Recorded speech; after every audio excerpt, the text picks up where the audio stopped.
Thanks so much for joining. And where I want to start with this is being Black the 80s.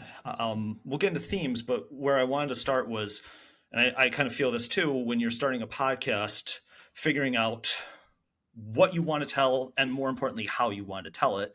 And what I loved so much about this was that I think this is only uniquely something that you can do, which is take music and take key moments in history and kind of, even if they seem disparate, somehow make them come together. So I enjoyed it a lot, but kind of tell me the process when you're sitting down to start this.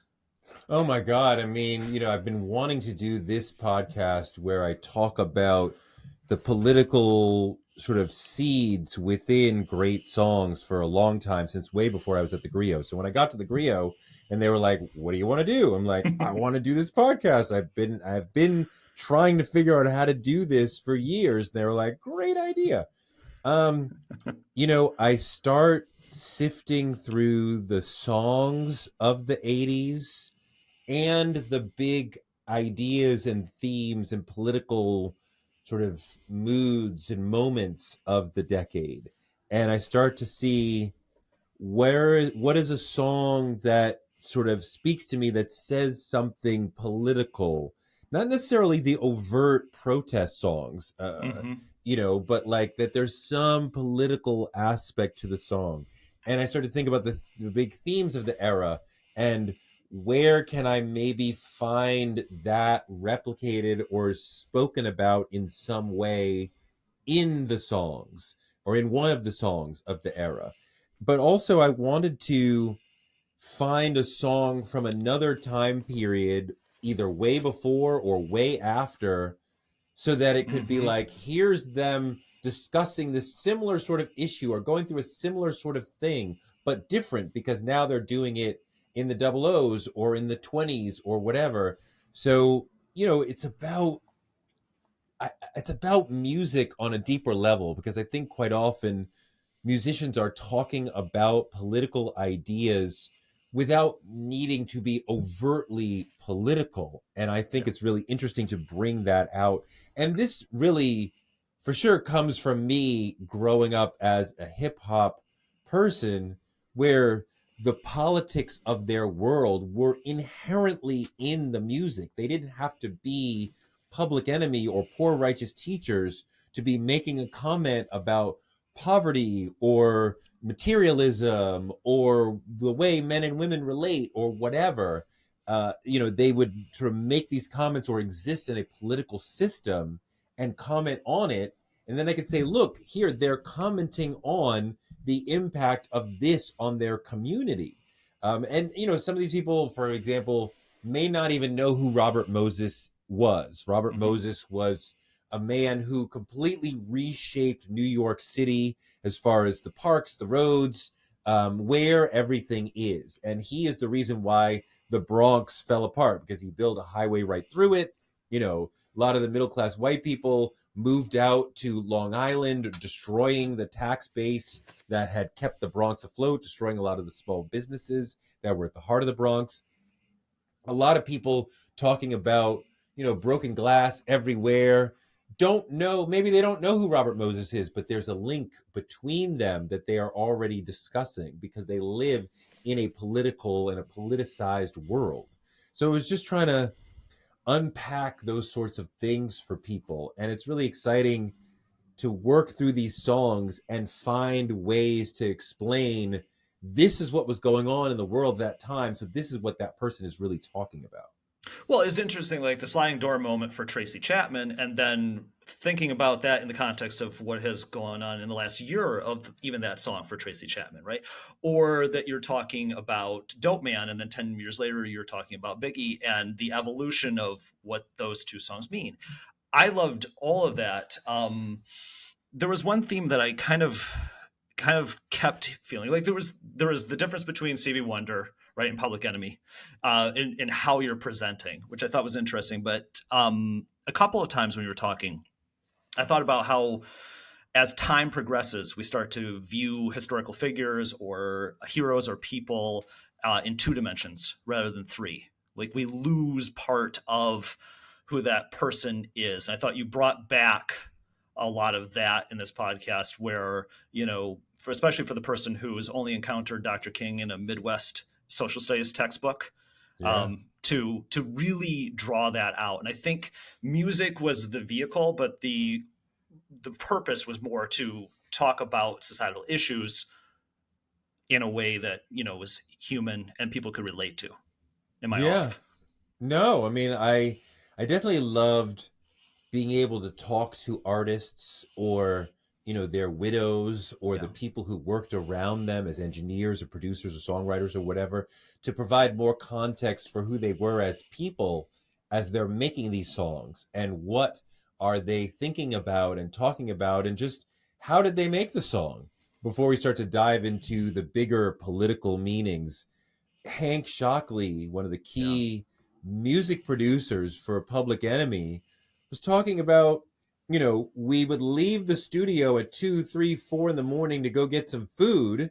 And, we see these people around on the street, and we're understanding from them, the impact of the crack epidemic. We're seeing it happen. So, of course, we go back to the studio and make records talking about that.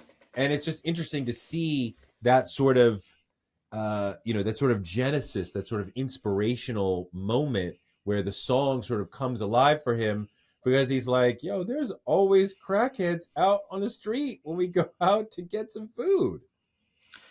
Yeah, I mean, it's interesting how with Public Enemy, it's overt, it's intentionally overt, right? And then you have an episode where you talk about Diana Ross, and she's kind of like, no, I don't. I think the song means something completely different. Yo, I searched and searched, and I cannot find Diana Ross talking publicly in a in any substantive way about "I'm coming out." And Hmm. the story, we talked to Nile Rodgers, who wrote the Yeah. song, and it's really interesting because from the beginning he thought of the song while he was in a gay club, when Hmm. he saw all these Diana Ross impersonators, and he thought, the gay community deserves their own "I'm Black and I'm Proud." And Diana Ross was then maybe the biggest artist in the country, maybe the biggest artist in the world. And she was beloved by that community. And getting her to do that would be amazing. And at the same time, she's thinking, I want to come out of my shell. I want to Right. grow out of Motown and into a new chapter of my career. So she's seeing it as a personal flowering as she's growing into a new era of her life. And Niall's like, yeah, sure, go with that. And I mean, at now it seems almost impossible that Diana Ross would not realize what she was saying, but she did not realize. And it's so fascinating. Nile Rodgers is like, there's only one time in my life when I lied to an artist, but Diana Ross recorded the record, went to go see somebody, an influential DJ, and the DJ was like, "Are you gay?" Like, and in 1980, Hmm. to even have Hmm. that question asked of you could be very damaging and make you feel very hurt. And how could you Hmm. ask me that? Because it's a very different time in the way that those sort of things were perceived. And when she goes back to Niall, she's like, "Is this what the song is about?" And he's like, "No." But there's so much in that episode that I love, because we talk about the birth of disco, and disco is so young. It's grown, it's birthed in New York City in the 70s, that there are people who are still around who could say, I was at some of the first parties that led to the disco movement. So we talked to Jelly Bean Benitez, who was like, I used to go to the Loft, which was like one of the initial parties, because in this city, which is so progressive and open, it was at one point illegal for men and men to dance together, and for women and women to dance together. And when gay people went out at night, they carried bail money with them, because they assumed it was very likely that they might get arrested just for being themselves. And so they started doing these parties in very secluded places where they would not be bothered. And out of that comes the disco movement. And the movement is so important. It is gay pride and gay liberation in its own sense. Obviously, there's activists who are working in the streets and legislators who are making a critical difference. But to communicate to so many people that it's okay to be gay is so powerful. And I got Wesley Morris says, as a young person, he comes out to his father, and his father is like, that's cool, but I don't see any happy gay adults. And it's not until the flowering of disco Mm-hmm. that he sees happy gay adults and he realizes, like, oh, like I can be. And it's actually really interesting to compare the difference between the life of Sylvester, who becomes a disco icon Yeah. and dies of AIDS, but is struggling throughout his youth and his adulthood because being gay at that time is extraordinarily difficult. And contrast that with the life of Tyler the Creator, who is a fantastic rapper, Yeah. who keeps telling us, guys, I'm gay, I'm gay, I'm gay. And it's 2024. People are like, cool, go be gay. It's Yeah. fine. And we're not shocked by that. And it's like he keeps saying it to try to shock us. And we're like, it's not shocking. It's fine. And it's it's a testament to how things have changed and grown in this country. Well, that's interesting. Like you bring that up because I was thinking about Lil Nas X when you were talking about that too, and that Yep. you talk about rap in the '80s versus the '90s, and then you get to a place where we're at now, where I don't know if you had told me mid '90s that version of Tyler the Creator or Lil Nas X would exist, just because of the nature of the art form at the time. That was You know, almost antithetical, right? one of the things I'm thinking about is that I listen to these songs and I hear so much of what's going on in the political world that the singer or rapper lives in. And we all live in a politicized world. You can't Yes. say, I don't care about politics. I mean, you can, but you are still impacted by the political world that you live in. And I'm online a lot, the last couple of days talking about Nicki and Meg and their whole beef, and Mm-hmm. people are like, it's just music. And I'm like, if you think it's just music, Right. especially when we're talking about black music, you have no idea what's going on. There's so much more going on than just a person rapping or singing over a beat. Like, there's so much more, especially if it's a meaningful song. There's so much more that's happening. So, throughout this, I'm just trying to, like, let's see the political world that swirls around this person and them making this song. I, you make a great point there. And the other thing too is it comes from an insane point of privilege if you can say, I don't think about politics or I don't see color. That tells Oh, me a lot 100%. about what your lived experience is, Yeah, right? for sure. There are things that are unavoidable for Yeah, most. yeah. Um, the other thing, just to kind of close the loop on Diana Ross, was that all of that episode, and then I start thinking, and then Diddy sampled that. And that takes on an entirely different meaning, because then that ties back to the Dope Man episode where you're talking about people who have embraced that culture, and so now this gay anthem is Mo Money, Mo Problems. Yeah. And it's like, wow, okay. It can just be wildly interpreted differently, that song in particular. Yeah, I mean, I think for the most part, samples interact with another song in a sonic way. Yeah, They don't usually interact with it in a political way. good point. Usually, I'm sure people will find examples of, but generally, like, we liked that sound, we Mm-hmm. looped it, or that piece of the record, we looped it, and now we have a different. So they're not usually making a comment on the previous song in that way. Right. um but I mean, I love sampling. I'll never forget when my friend, Harry Allen, who's brilliant, was like, how many things can you do with a guitar? Like, have we not reached the end of the possible permutations of what you can do with a guitar?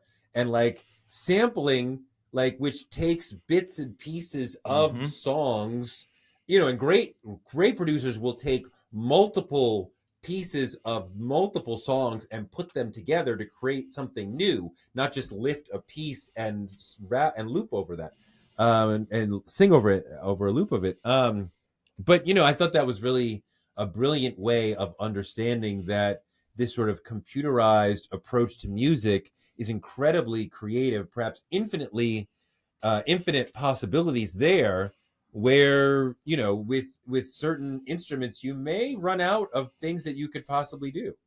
Well, there's like a generation that will look at Tom Morello, right, and be like, "Well, that's just you do unbelievably amazing things with a guitar. It can't possibly be more creative, right?"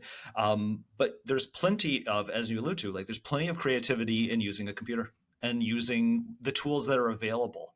It's like when somebody, somebody was like trying to build a house 100 years ago. You built with what you had, right? Yeah. And now, if you're trying to build, you wouldn't do the same things. Yeah. Unless you're on a weird HGTV show where you're restoring stuff. And again, as we're thinking about privilege, there is nothing more privileged than when you're like, I bought a house from 100 years ago and I'm going to fix it up. I'm like, okay. All You make right. me think about when Beyonce is not recognized at the Grammys Mm, because people are saying she has too many people on her songs because she has sampled 20 different things to make the song.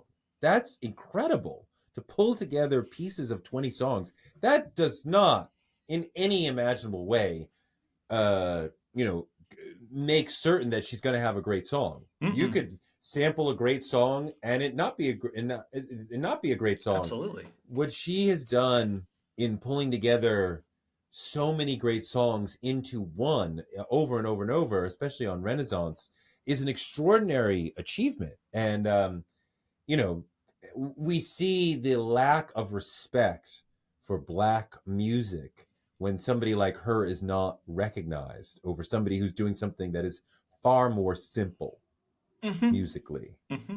Yeah, I will not name other names, just for the sake of, but I will. Why? I will. Why not?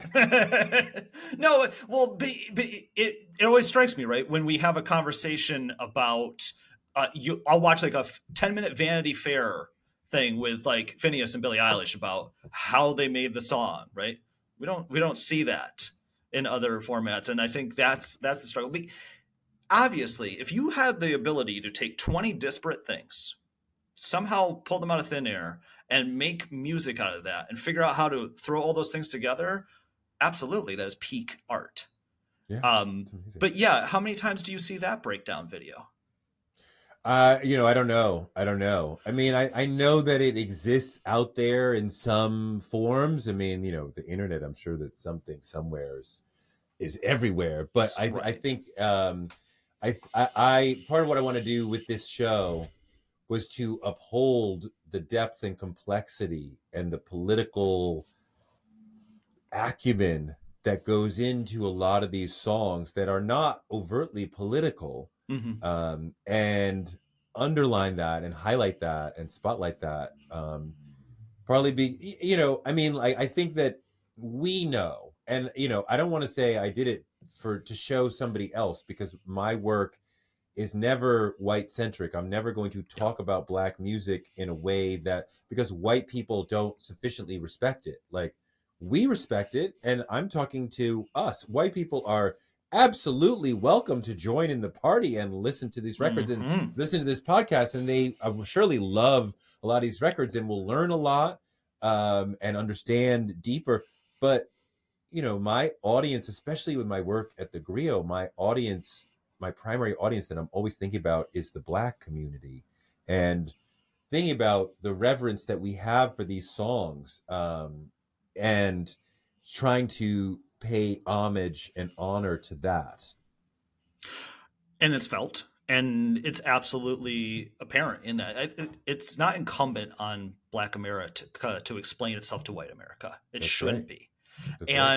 And anytime I start to see that notion, it's like, oh well, could you tell us more about the Black experience? I'm like, no, no, you're making You know, you can find it. If you want to That's search for it, you can find it. that notion right there is one of the things that I have learned from millennials. Because Mm-hmm. when we were growing up as Gen Xers, when white people asked about the Black experience, it was, at least in my world, it was generally in good faith. We did not have the same sort of acrimony that we have in our political system. We didn't have the exact same sort of white fragility and white victimhood that we Yeah, have now. So usually those questions usually were asked in good faith, maybe from a place of ignorance, but in good faith. absolutely.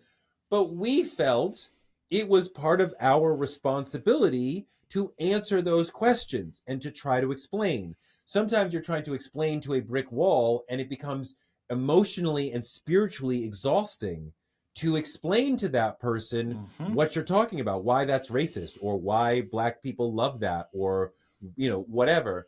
And it wasn't until the rise of when millennials were getting to college and they were like, do your own research. And I was like, you can say that? Mm-hmm. That sounds so liberating, right? Because they understand, like, it is emotionally exhausting for me. I don't have to do that emotional labor for you. That is more of white privilege. And I'm Absolutely. like, what? I love you guys. I want to do that too.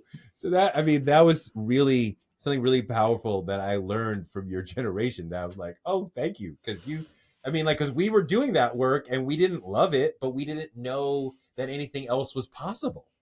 Well, and my generation gets it wrong all the damn time, but there's an underlying theme that, yes, let's try not to make it more incumbent on someone to, bring us along. Like, we can figure that out ourselves. We can try and get there. And again, it's a flawed process trying.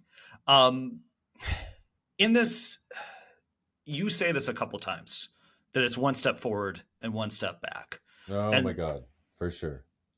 right now in 2024, what is the step forward and what's the step back that you see? I'm not sure that it's like within every month or year, Fair. but like when you see, Barack Obama becomes president, Kamala Harris becomes vice president, we're seeing a little bit more Black billionaires, a little bit more, success in Black business. And yet, here comes the backlash. There's always the backlash that Of course. follows any sort of movement forward. When you're talking about the attack on critical race theory, the literal attacks on like a statue of Jackie Robinson, the Yes. gravesite of Emmett Till, mass incarceration, and sort of like the rejection of this conversation by a lot of people on the right and some in the middle, and the rise of this notion that, well, the real racism in this country is happening to white people. So No. now we're trying to counterbalance that conversation.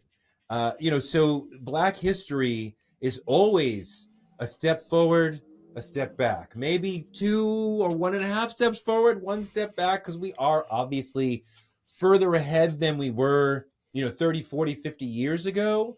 But, it's still a country where white privilege gets you a lot. And, a Mm-hmm. lot of people want to talk about, well, I'm not racist. And I don't think that most white people are hateful or feel that they themselves are superior to Black people. Okay? I'm not calling you an individual racist. However, whether or not you are racist, you have white privilege. When you go to the job, when you interact with the legal system, when you Mm-hmm. interact with the justice system in the form of the cops, when you go to purchase a home, when you go to sell a home, right? I mean, we've seen all these articles on appraisers will say a home is $50,000 to $200,000 less if it's owned by Black people. So that is millions, perhaps billions of dollars in real estate wealth that has been robbed from us by appraisers saying your home is worth less no matter where it is because it's owned by Black people instead of white people. So are white people racist? Not necessarily, but you got a job that I was not able to get. your home was valued more just because white people live there than I do. You didn't get stopped by the police that time when I did. And sometimes it's quite often things that you don't notice, and like, yeah, you worked hard, but you also had, your dad had a friend because your dad went to Princeton. So your dad had a friend in the C-suite who was able to get you a job and in the ground level of that company when you got out of Princeton yourself, right? So now and a lot of white people want to talk about, well, I'm poor, or I'm not rich. I don't have white privilege. You have it. Yes. You just didn't know how to use it, or you were just ineffective in using it. You have a car, you can drive it. You may not have gas, Mm-hmm. but that doesn't mean you don't have a car, right? There's all these ways that being white is advantageous, and that redounds to pretty much all white people. So this is really the way that racism functions rather than overt hatred. And there surely is still, clearly, still a lot of overt hatred. But quite often it functions not in a way of people hating or feeling superior, but just whiteness is given an advantage. It is always advantageous, and blackness is not advantageous. And the small amount of help that black people might get from something like affirmative action is Yes. not even close to the advantage that white privilege gets you. So, I mean, like the notion that, well, if you're black, then you can just get into any college, but I'm white and I could, like, stop. Right. It's Like, it's one thing over here ridiculous. and 100 things over here. Yes. I see that a lot when you get the pushback of like, I don't have white privilege. It's like, even though you don't see, even though you don't see it, or even though you don't have barriers, right? Um, the act of not having barriers is privilege, right? And so the more I see somebody push back, the more I realize, oh, you probably have never contemplated this, right? And there Mm, have been moments where I've had to contemplate this and then contemplate intersectionality, right? Which is a whole other part of this, right? Of layers and layers of racism. yeah. But yeah, you would like to believe everybody or most people, right? Not definitely not everybody, because there's a lot of people that are firmly against CRT and don't even know what it is. But No, no. Which is the way that the right functions now, that they throw out buzzwords and conspiracy to theories. see if they work. Yeah, and a lot of people don't really even need much. A lot of times, I notice this, a lot of times on Fox, what passes as evidence is tone. Mm-hmm. They just say Hillary Clinton, Hunter Biden, Yeah. Dominion, and they just say it with a tone. No evidence needs to be provided, right? It's like we already explained how Dominion is horrible, and the audience is like, yeah, and like, Mm-hmm. what? Well, how did we get there? And probably not Dominion anymore, but the other No, ones, yeah. no, No, but even so, you talked about it, but the very recent example, right, of the Jackie Robinson statue, and I'm reading the release because I work in PR, so I read releases all day, and I look at things and I go, in that they say, well, we're hopeful that it's not racist in nature, I and you're mean, this like, the statue was found burned and destroyed.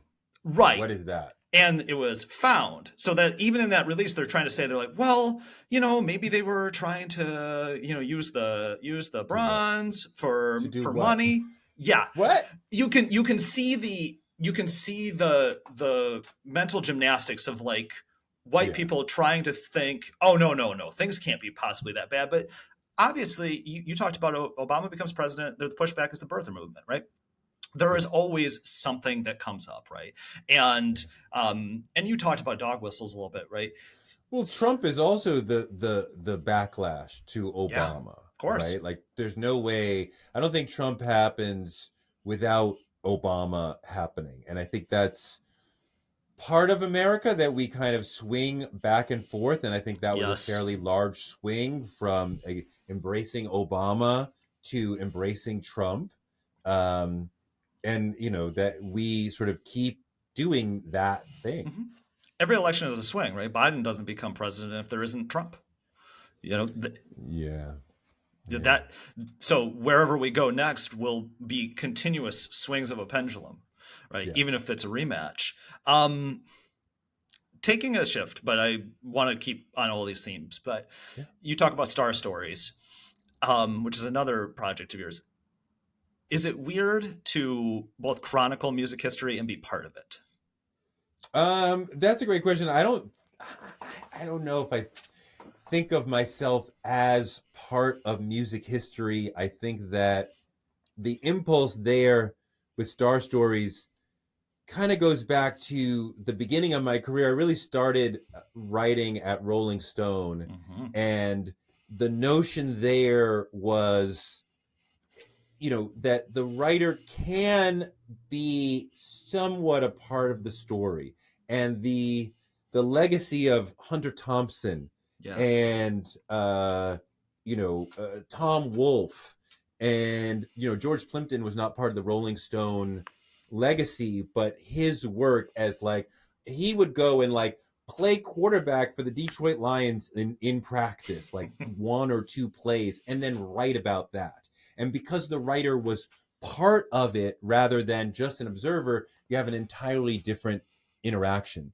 So, I think my own work at Rolling Stone went to another level when I felt comfortable not just being the camera, but being part of the moment and saying, I can make these moments where I'm interacting with these creative people, these stars, by saying some little thing or pointing out something. And so, like, with Kanye and Jay-Z, Yeah. I'm hanging out with Kanye all day. He's trying to convince me that his Jesus chain, where Jesus is blonde haired and blue eyed, is dope. I was like, that's whack. Jesus was black. You're black. Why would you wear a chain when you think Jesus is black? Why would you wear a chain with a blonde haired, blue eyed Jesus? What are you doing? This is And foreshadowing for later. Yes. yeah, and when he shows it to Jay-Z while I'm standing there, Jay-Z at first is polite and says the thing Hmm. that you're supposed to say. Yeah, cool, nice. It was aesthetically, uh, you know, a very interesting piece, even though it was kind of gross politically. And, I think a previous generation of me, a younger generation of me when I was at Rolling Stone, would have said, don't say anything. You're just here to observe. But as I got older and I was like, you can spin the wheel a little bit and sort of Hmm. make things happen a little bit to where, yeah, you're a little part of the story and that changes the story. And, I knew Jay Z well enough at that point in history to say something to him like, that's a white Jesus. And, with black people, when we are together and you point out somebody is acting a little white, doing something a little white, and everybody loves to jump in and clown them for that. And there's good fun in that. And, Jay loves to tease people. And, just to point out, like, yo, that's a white Jesus. That's all I said, but that was enough to shape the moment to where now Jay-Z is like, yeah, that's whack. And now the whole moment and the story is much more interesting because Jay-Z is telling him, your chain is whack, money, which which I had been saying in my own way all day long. That's whack. And now Jay-Z is saying it. The story is so much better. But like, am I part of the history? I mean, I think that I have been a noted chronicler of the history, That's fair. a griot, if you will. But, I don't know if I'm part of the history. I mean, I think if you talk about the media that has covered hip hop over the last 30 years, I'm absolutely part of that. But we don't usually shine that light on the media that's covering something. Um, but I was just fortunate to be able to talk to amazing artists who I cared about through multiple generations and to really see what made them tick. And we continue to do that at TheGrio, and I love doing that sort of work. Talk to me a little bit more about what you're doing at the Grio and kind of the next steps, the intent, what you want to do. I want to do work that makes Black people in our Griot fam excited and wanting to come to the site and to the television channel and, like deal with this content, because I think we're creating a lot of great stuff.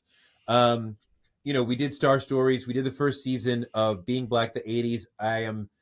I believe today finished with the absolute last bit of voiceover that I need to do for Being Black the 70s, which will Nice. come out in June, um, and talk about a lot of amazing artists, a lot of amazing stories. A lot is going on in the Black community in the 70s in terms of Afrofuturism, in terms of the rise of majority Black cities and Black mayors in big cities. Hmm. So, we're talking about all these sort of things. I also talk about uh, Black exploitation films and gangster rap in relation to a very old American tradition of murder ballads. Do you know about this? No, there's unpack a it. whole there's a whole there's a whole history, Murder ballads. usually mostly in the first half of the 20th century, but also I think a little bit into the 1800s as well, because the media was entirely different then.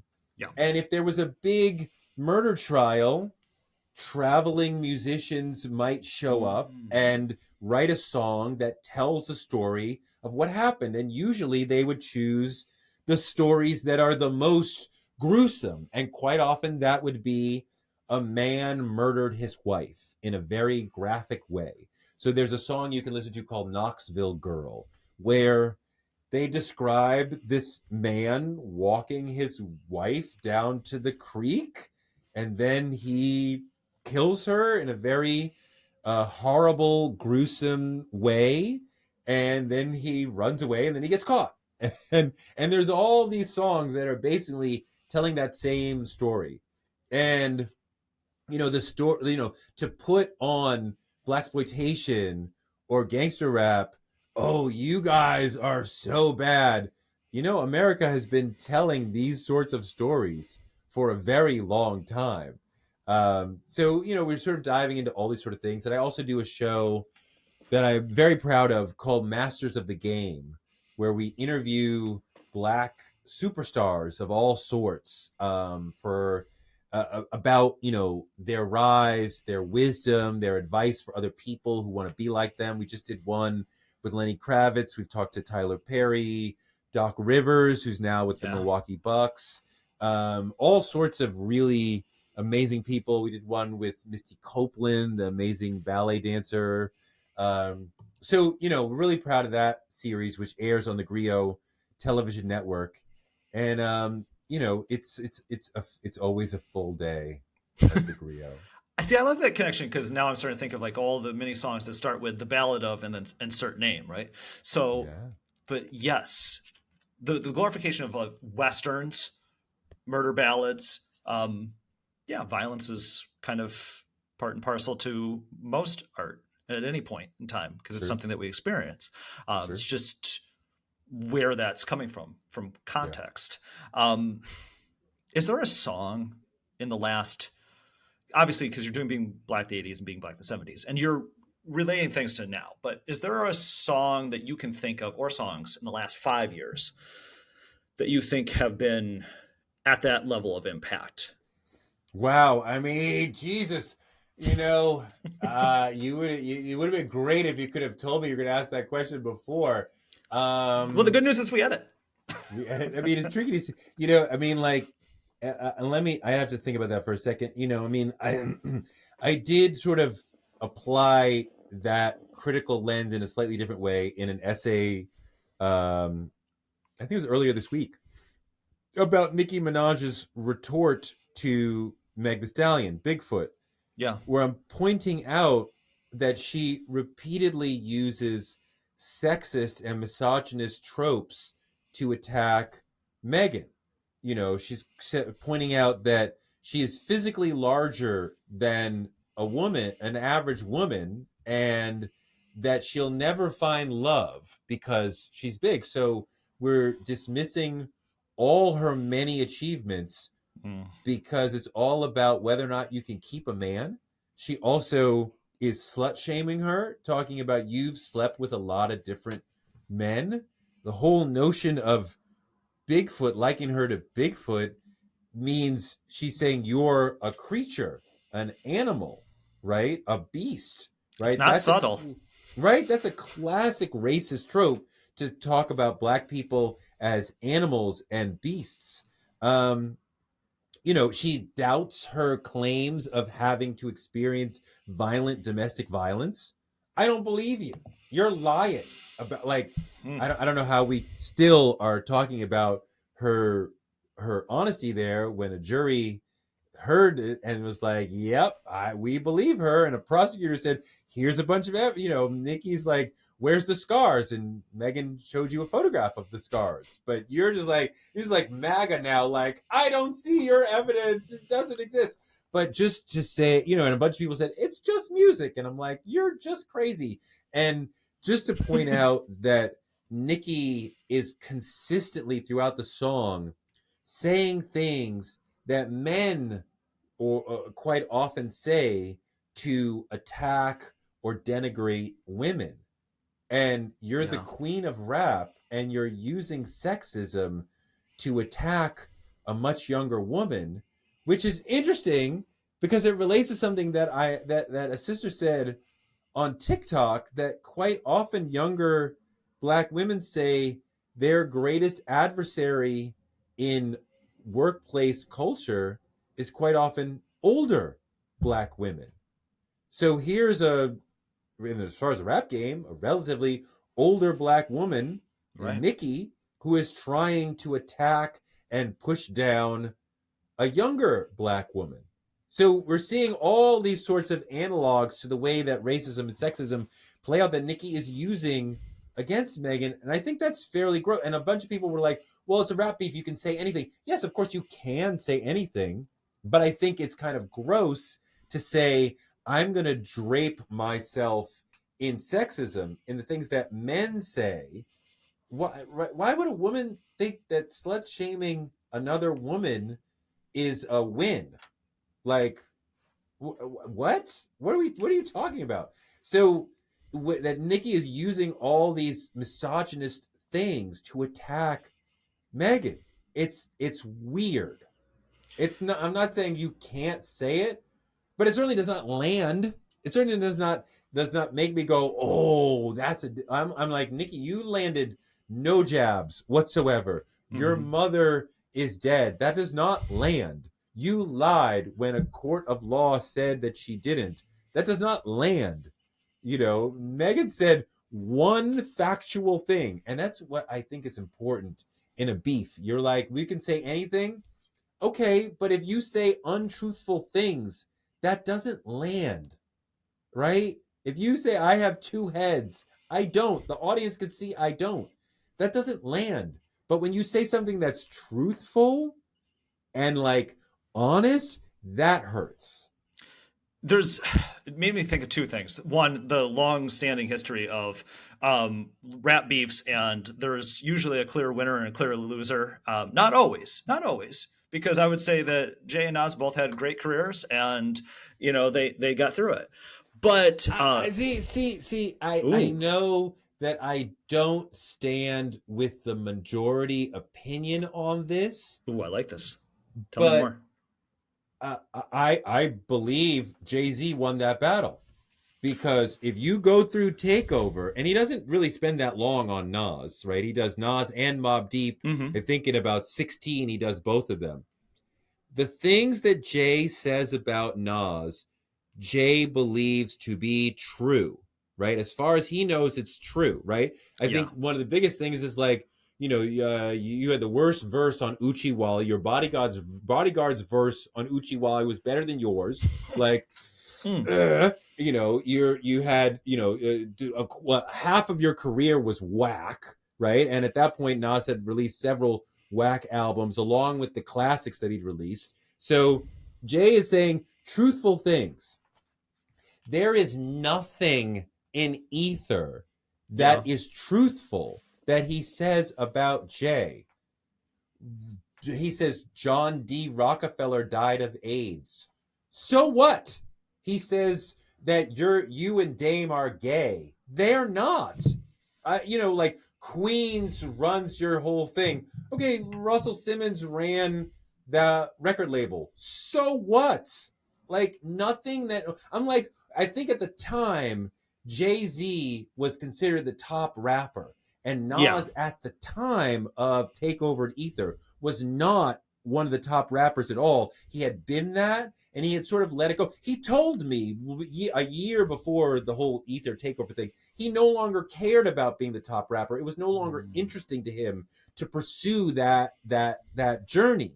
So he had been that, and he said the game is stale, and I don't really care to put that much effort into it to pursue that. So he was no longer sort of making records at that level. So he seemed to come out of nowhere, and to have somebody like that come out of nowhere, it seemed like David and Goliath, and people are like, "Oh my God, this is so exciting! Somebody's standing up to Jay-Z."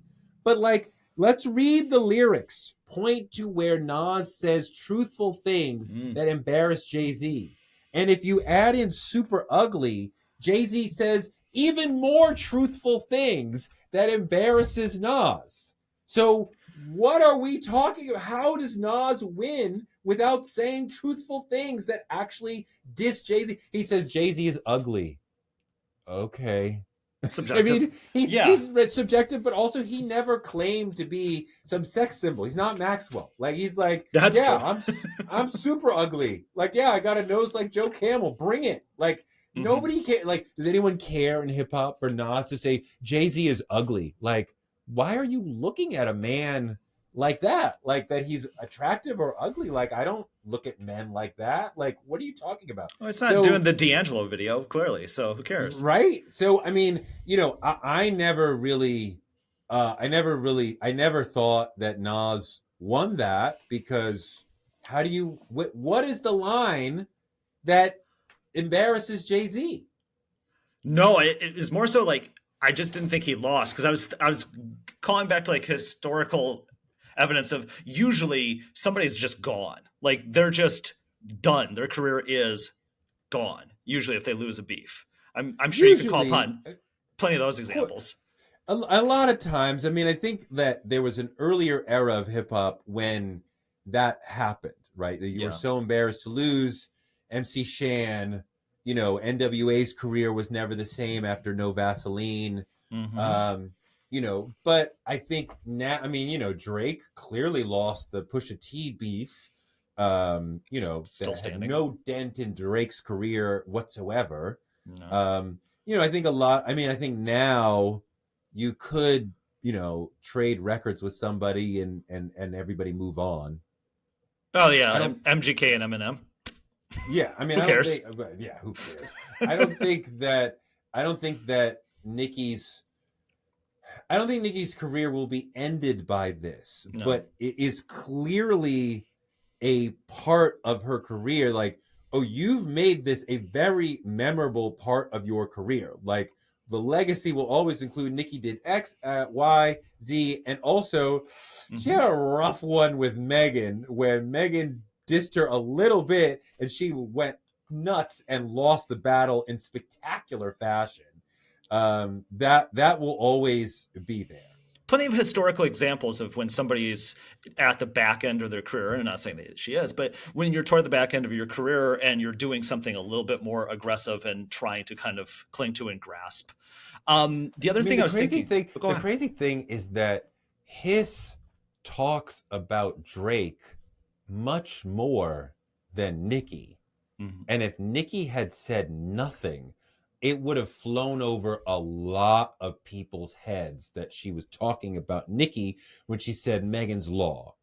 And Yeah, Drake is not catching any hate or because he's remaining quiet in response to, now maybe he'll say something later, sure. but he did not rush out to the cameras in the studios and say, I must retort.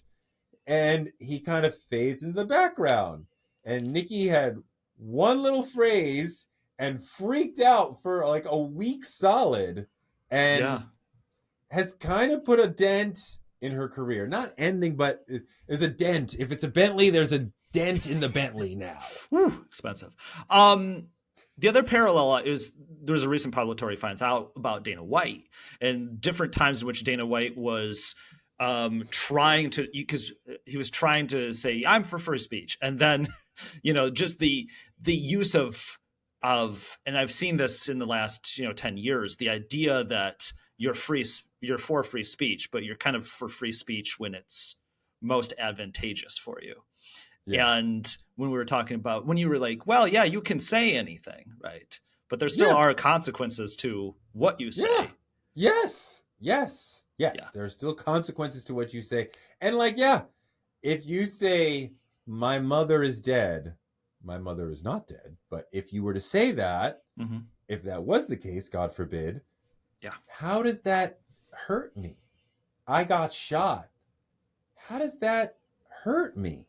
He did that, and he's paying very dearly for doing that. That does not speak to me. Yeah. It's wild. Touré, when I close these, I do something called keep it short. It's three Okay. questions. The questions are short. Your answers can Okay. be however long you want. Are you ready? Okay. Okay. Sure. Let's do it. Question one. Moment you felt like you were most a part of the story. A moment where I felt like I was most Just kind of part. alluding back to when we were talking about it. Sometimes you were in the story, but not fully. I mean, there's the Prince story comes to mind. I mean, I made that happen. I got, I went to Paisley Park. I had a cover story for a magazine that no longer exists. I interviewed him for about 30 minutes. It was not a good interview. It was, he spoke in a lot of talking points. He spoke in a Shakespearean way for a lot of it. It was not, and the mask never came off. It was very clearly a performance interview that, and you always want to get behind the mask to kind of see who the person is really, and then I can make a cover story, like a long story that really takes you inside who this person is. And I did not have that. And I asked, can I email 10 more questions? And that was granted. And I wrote 10 questions, and I really don't recall the first 9. But the 10th question was, will you play basketball with me? And Prince answered about 7 of the questions. But for the 10th question, will you play basketball with me? He wrote, anytime, brother. So because he had not answered certain questions, I took the answer to that one to be serious and real. And like, you could have said nothing because you chose to say nothing in other places. So when and I didn't schedule this. When my photographer went to do the photo shoot, I went with him, and I had a basketball with me. And I'm standing there at the photo shoot, bouncing the ball, and like, what's up? You said anytime. I'm here. What's good? Let's do this. And I'm not really thinking that anything's going to happen, but I'm like, just poke the bear. And maybe, I don't know, but I really didn't think anything was going to happen. And then after a while, he was like, he turned to his assistant. And he said, go get the box of sneakers. And I was like, what? No. Yes. And, next thing you know, we're playing one-on-one basketball. And it's totally, what would Hunter Thompson do? What would George Plimpton do? And now I'm playing one-on-one basketball with him, and we are being just boys together, right? And I can see behind the mask who he really is and how he's functioning in this context, as opposed to when the mask is on and he's being superstar musician and mysterious guy. And, it was thrilling to be able to play against him and then with him to see who he was on that level. And that became far deeper because I'm in the story. I am playing one-on-one with you.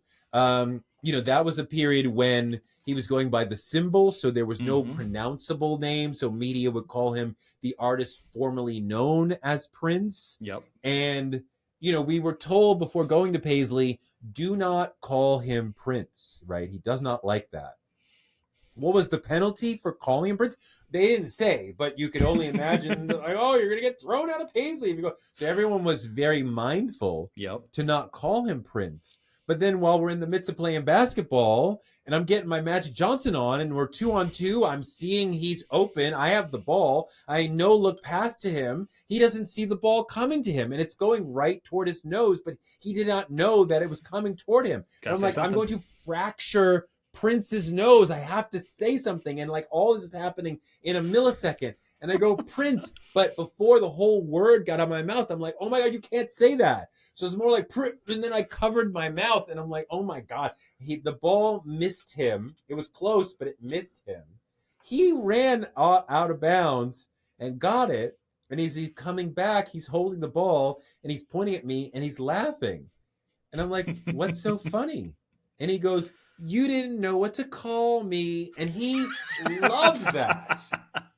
He loved that I was off balance and if I had not, inserted myself into the story, it would not be this memorable moment that was from, I think that was, God, when was that from? That was like the 90s, I think. The late 90s, I think. I was going to say, it's pre-Chappelle, right? Oh, for sure. Yeah. When Chappelle and Charlie Murphy came out with that, I was like, did they steal my story? And like, Prince plays basketball with lots of people, so I'm sure they had their own actual basketball experience. But when I first saw it, I was like, that's exactly the story that I didn't get pancakes, but that's the story that I told pretty much. But yeah, he loved to play basketball. He played basketball all the time, even as an adult, like deep into the career. Question 2, and by the way, could not have asked for a better answer there. Thank you so much. This is exactly why I asked that question. Question 2, recent events with SI, Pitchfork, other places in journalism, just the current good and bad state of journalism. Just easy questions, you think about, I don't have a comment on the state of journalism itself, but the business of journalism is clearly in deep trouble, and a lot of really valuable institutions are being lost, are being slashed. And just the notion of, and not just those, but the notion of being able to do long form journalism where you are studying a subject for weeks or months and getting really to the bottom of something, that is really not happening nearly as much as it needs to and should, because it's not economically feasible for a lot of places. And the New York Times and the Washington Post and maybe the LA Times can pull it off. But other papers, that are a little bit smaller than that cannot do it. And we are losing out as a public. We can't. The Washington Post, democracy dies in the dark. We need journalism to expose what's really going on in our country, in corporations, in the democracy, in Washington, in other places, and we are not getting that. And it is very dangerous for the future of our country to have fewer and fewer people who are able to tell us the story of what's going on. And this dovetails with this movement on the right to not trust journalism, as if because CNN says it, you can then dismiss it, as if because MSNBC says it, you can dismiss. I worked at CNN and at MSNBC both for years, and I can tell you, I met lots and lots of people who work extraordinarily hard to make sure that they get it right. And that is not the game that Fox News is playing. And when they are pointing at CNN and MSNBC and saying you can't trust them, that is a marketing tool to say, don't watch them, watch us, because you can't trust them. But they've created this moment where a lot of people on the right feel like you can't trust media. You also can't trust scientists. You also can't trust intellectuals. So anything that comes from a book is not to be trusted. That is an extraordinarily dangerous way of approaching the world. And historically been attempted at multiple other points in history. It's cyclical, right? Fascism. Yeah. Yes. Yes. And I asked that question secondary to the first question because, when you don't have local news supported by local ad dollars or other entities not supported by the other parts of the business, if the ad dollars are going away, then yes, they don't have the ability to do this long tail thing where you can, learn more about a human when you're playing basketball with them. Yeah. And that won't exist. Okay, Yeah. Touré. Question 3, and then we're out. Um, this can be a moment in your career. This can be someone you interviewed, but just the thing that surprised you most versus your expectations. The thing that surprised me most versus expectations? I know. Oh my, I mean, yeah, it's a difficult question to ask, and you may want to rephrase because I I can. purposefully try to not have expectations because Well, this is a then good answer. Yeah. that sets you up to expect a certain thing, and if they give you something else, then you're thrown off. So I want to go into the interview or the conversation not expecting something, so then I am more fluid and able to flow with them wherever they want to go. I no, honestly, sometimes when I ask a question and somebody's like, "Oh, I'm giving you an imperfect answer to an imperfect question," I'm like, "No, that actually tells me a lot." It's exactly my same strategy, which sometimes is apparently lazy, but I really honestly do not want to go in with an outline. I don't want to go in with canned questions. I want to be able to let that conversation lead us wherever it may go. One thing that I like to try to convince other interviewers to do, sometimes just make a statement. Mm, Because let it sometimes sit. we make a statement and tag it with a question, and that narrows the area of where that Yeah. person can go with the answer. If you just make a statement, your album is fantastic, they will take it in the direction they want to go. Well, my Mm-hmm. producer was amazing, Or and yeah. he led me, blah, blah, blah, whatever. And I would not have thought to ask about the producer or Mm. whatever. They will then take that comment in the direction that they see fit, and you may get a better answer than if you had asked. Then you have put a question mark on the end of it and narrowed where they could take the answer. Yeah, it's leaving moment for interpretation. I like that. Yeah. Right. This is an absolute pleasure. Thank you so much. Thank you. Yeah, it's been fun. Thank you so much.